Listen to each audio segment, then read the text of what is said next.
लाजरूस को यीशु द्वारा मृतकों में से उठाए जाने की कहानी नए नियम में सबसे प्रभावशाली कथाओं में से एक है। यह न केवल यीशु की दिव्य शक्ति को प्रदर्शित करती है, बल्कि पुनर्जन्म और नवीकरण के एक शक्तिशाली रूपक के रूप में भी कार्य करती है, जो हमारे जीवन के विभिन्न पहलुओं में गहराई से प्रतिध्वनित हो सकती। लाजरूस यीशु का प्रिय मित्र था, और जब वह गंभीर रूप से बीमार हो गया तो उसकी बहनों मरियम और मार्था ने यीशु को खबर भेजी। लेकिन जब तक यीशु वहां पहुंचे तब तक लाजरूस को मरे हुए 4 दिन हो चुके थे। शोक में डूबी मरियम और मार्था को विश्वास हो गया था कि अब किसी चमत्कार की कोई उम्मीद नहीं बची थी। लेकिन यीशु के मन में एक अलग योजना थी। कब्र के बाहर खड़े होकर यीशु ने पुकारा, लाजरूस बाहर आओ।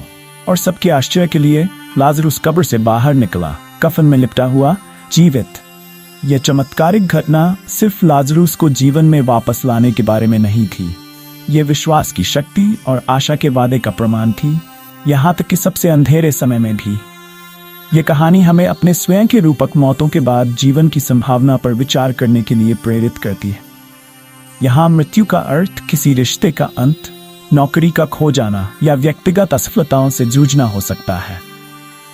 यह उन क्षणों को शामिल करता है जब हमें लगता है कि हमारी परिस्थितियों ने हमें दफन कर दिया है और हम निराशा की स्थिति में हैं। हालांकि लाजरूस का पुनर्जीवित होना हमें कब्र के परे देखने, उस दिव्य पुकार को सुनने के लिए प्रेरित करता है जो हमें फिर से उठने के लिए बुलाती। यह हमें आश्वस्त करता है कि हमारी स्थिति कितनी भी गंभीर क्यों न हो, नवीकरण और परिवर्तन की हमेशा संभावना हो। पुनर्जन्म केवल बड़े चमत्कारों तक सीमित नहीं है, यह रोजमर्रा के दयालु कार्यों में, माफ करने के निर्णय में या फिर से प्रयास करने के साहस में पाया जा सकता है। यह उन लोगों की दृढ़ता में मौजूद है जो किसी त्रासदी के बाद अपने जीवन का पुनर्निर्माण करते हैं, या उस आंतरिक परिवर्तन में जो किसी को निराशा की अवधि के बाद एक नया उद्देश्य खोजने के लिए प्रेरित करते हैं।